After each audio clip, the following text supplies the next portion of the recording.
Bonsoir. Merci d'être au rendez-vous pour passer en revue les principales informations de ce jour. L'armée libanaise continue à encadrer le processus de retour des déplacés dans les villages frontaliers au Liban Sud.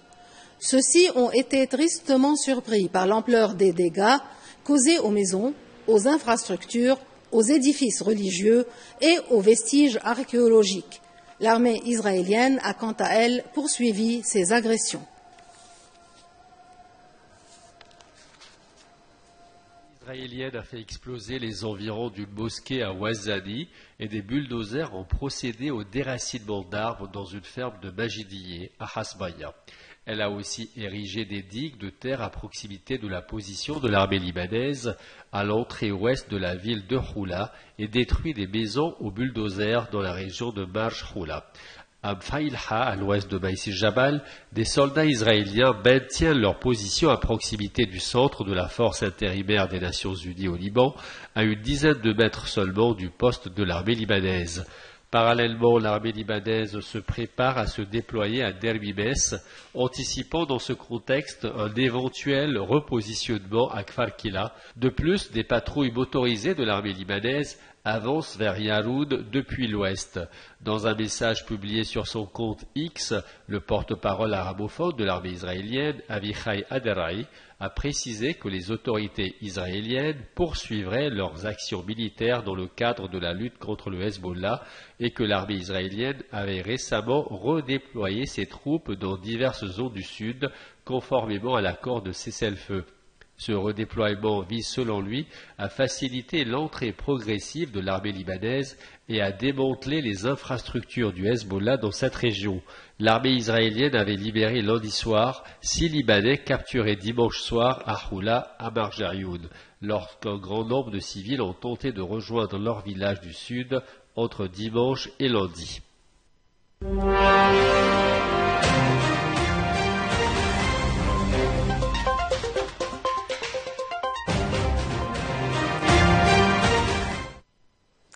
Le président américain Donald Trump a réitéré sa volonté de voir les Palestiniens de la bande de Gaza vivre sans violence et indiqué qu'il en parlerait bientôt avec le Premier ministre israélien à Washington.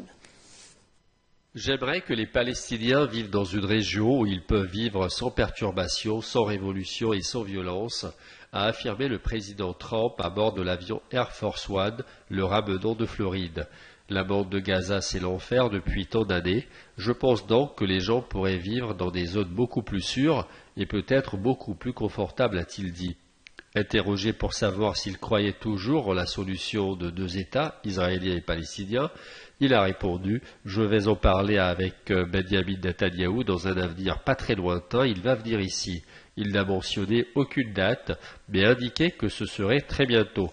Donald Trump avait évoqué l'idée d'un plan visant à faire le ménage dans la bande de Gaza, disant vouloir envoyer les Palestiniens de ce petit territoire palestinien vers l'Égypte et la Jordanie pour obtenir la paix, déclenchant ainsi une volée de dénonciations dans le monde arabe.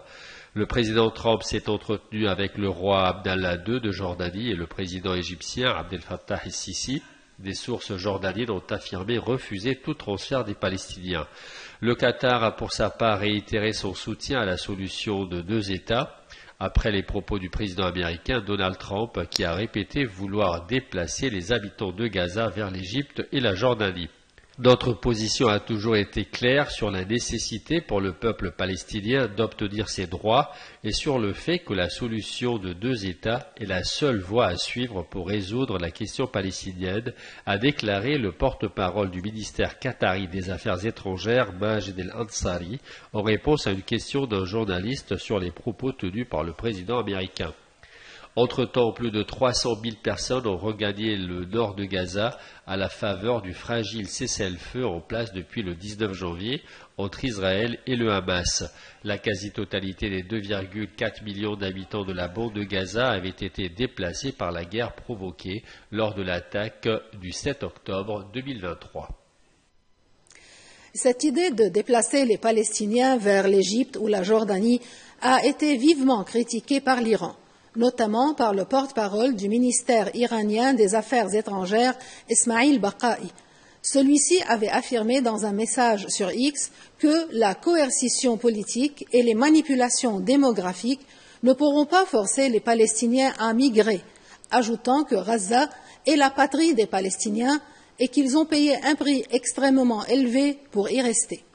Pour sa part, le guide suprême iranien Ali Khamenei a déclaré que Gaza avait mis Israël à genoux dans une allusion au récent cessez-le-feu dans le territoire palestinien.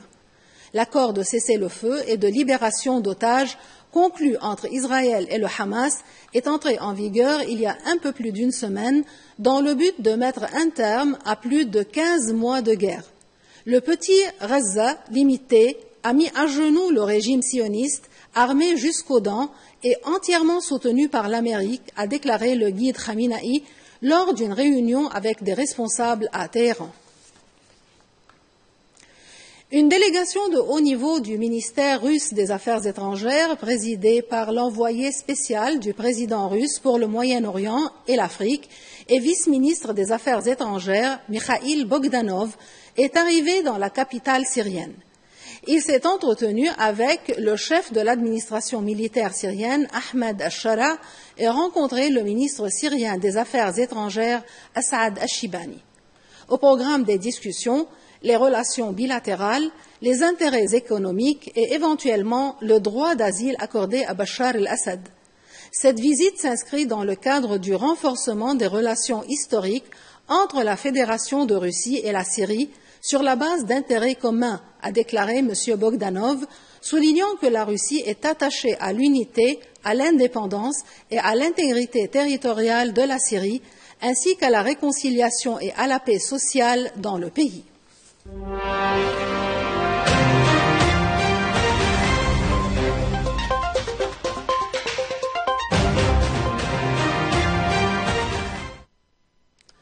Le président américain Donald Trump a ordonné par décret la construction d'un bouclier antimissile de type dôme de fer pour protéger les États-Unis. Nous devons commencer immédiatement la construction du bouclier antimissile dôme de fer le plus avancé technologiquement, a-t-il déclaré devant des élus républicains réunis en Floride. À bord de l'avion ramenant Donald Trump à Washington, un haut responsable de la Maison-Blanche a confirmé que le président avait signé un décret pour développer ce que nous appelons un dôme de fer américain, un bouclier de défense antimissile total pour protéger le territoire américain. L'expression dôme de fer fait référence à l'un des systèmes de défense d'Israël qui protège le pays des attaques par missiles et roquettes, mais aussi par drones. Ce système a intercepté de milliers de roquettes depuis sa mise en service en 2011. Il a un taux d'interception d'environ 90% selon l'industrie militaire israélienne Rafael qui a participé à sa conception.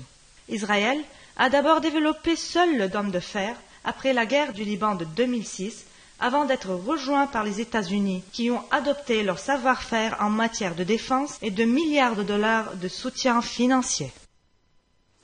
En Ukraine, l'armée russe a revendiqué la prise du village de Dvorichna dans la région de Kharkiv, ce qui illustre les difficultés de Kiev à contenir les troupes ennemies.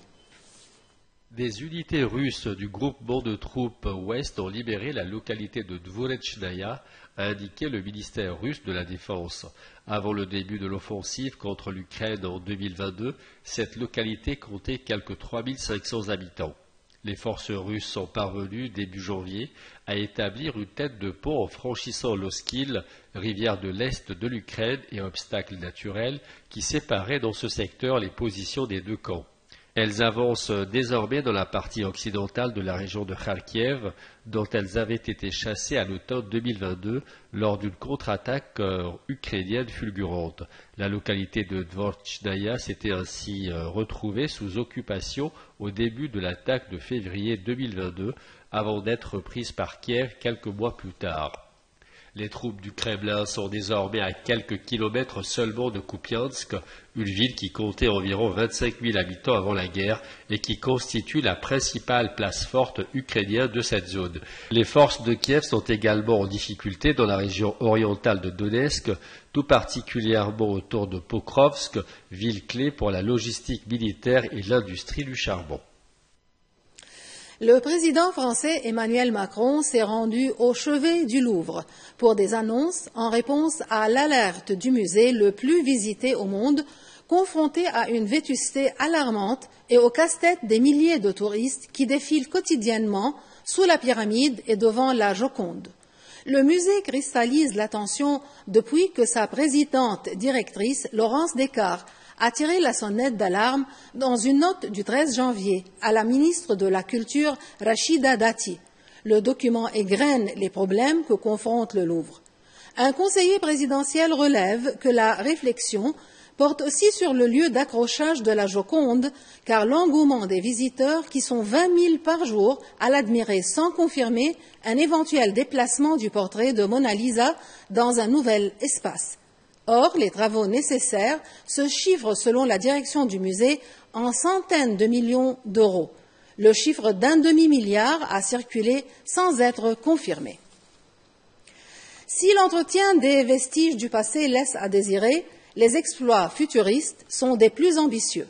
DeepSeek, le rival chinois de ChatGPT, a surpris les analystes par sa capacité à égaler les performances de ses principaux concurrents américains qui dominaient jusqu'à présent l'intelligence artificielle générative pour une fraction de leur coût.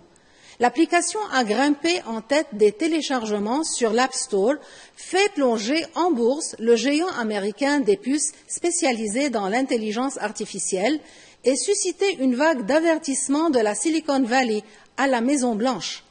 En fait, DeepSeek a été conçu par une start-up chinoise. Il offre de nombreuses fonctionnalités similaires à celles de ses concurrents occidentaux, comme écrire des paroles de chansons ou aider à affronter la situation de la vie quotidienne.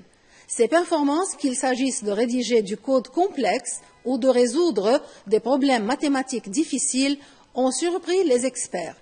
DeepSeek peut communiquer dans plusieurs langues, mais lorsqu'il est interrogé sur des sujets sensibles, comme par exemple le président Xi Jinping, il propose de parler d'autre chose.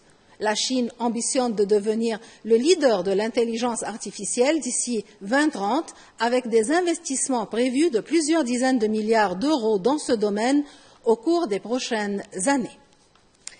Maintenant, vers l'univers du cinéma, avec une excellente nouvelle pour le 7e art libanais. Le film Yunnan, réalisé par Amir Fakhreddin, a été sélectionné pour la compétition officielle du Festival international du film de Berlin, plus connu sous le nom de la Berlinale. Il sera en lice pour le prestigieux Ours d'Or aux côtés des plus grands films internationaux. Yunnan, écrit et réalisé par Amir Fakhreddin, réunit un casting de premier plan. Le talentueux acteur libanais Josh Chabaz, l'icône du cinéma européen Anna Tchigula, ainsi que Tom Vlaskia et Sibel Kekili, que vous avez découvert dans la série culte Game of Thrones.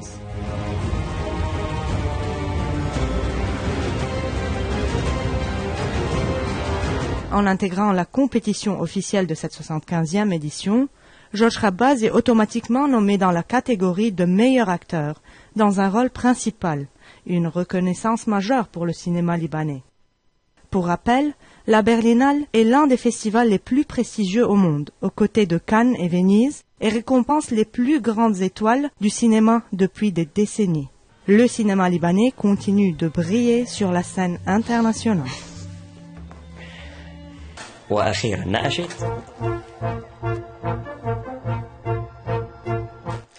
Une belle réussite pour notre pays et on leur souhaite tout le succès possible à Berlin. Sur ce, nous terminons ce journal. Merci pour votre attention. Bonsoir.